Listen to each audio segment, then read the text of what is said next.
Did you know that a 23-year-old woman once pretended to be mentally ill so she could secretly investigate an asylum from the inside? Her real name was Elizabeth Cochrane Seaman, but the world would come to know her as Nellie Bly. Born in 1864, Nellie dreamed of becoming a serious journalist at a time when women were rarely allowed to report on important stories.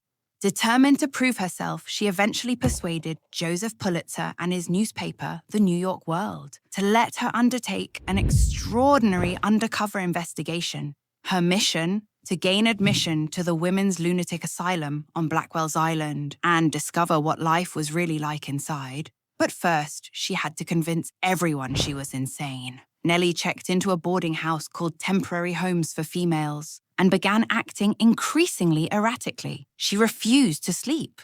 She stared at people. She shouted. She screamed. And she became so convincing that the residents became frightened enough to call the authorities.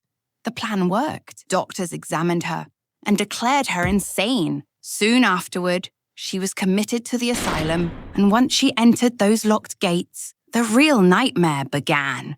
Nellie spent 10 days inside the institution. Interestingly, as soon as she was admitted, she stopped pretending to be mad. She acted completely rationally, but to her astonishment, the staff interpreted her normal behavior as further proof of insanity. Later, she wrote, "The more sane I acted, the crazier they thought me." Inside the asylum, she witnessed appalling conditions. The food was rotten. The drinking water was filthy. Patients were given inadequate clothing despite freezing temperatures. She described nurses as cruel, abusive, and indifferent to suffering. According to her account, some patients were beaten. Others were tied up for long periods. The wards were dirty, overcrowded, and infested with rats. But perhaps one of the most shocking details involved bathing. Every woman was forced into freezing cold water. Then, without changing the water, the same filthy bath was used again and again for other patients. Nellie later asked a haunting question: what, excepting torture, would produce insanity quicker than this treatment? And perhaps the most disturbing discovery of all was that many of the women she met did not appear mentally ill at all. Some were immigrants who struggled to speak English. Others were poor, vulnerable, or simply had nowhere else to go. Yet they had been trapped inside an institution where almost nobody listened to them. When Nellie's newspaper finally arranged her release after 10 days, she published her explosive exposé.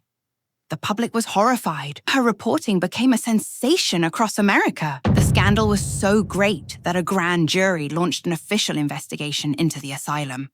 The result was increased funding, reforms, better oversight, and stricter evaluations before patients could be admitted.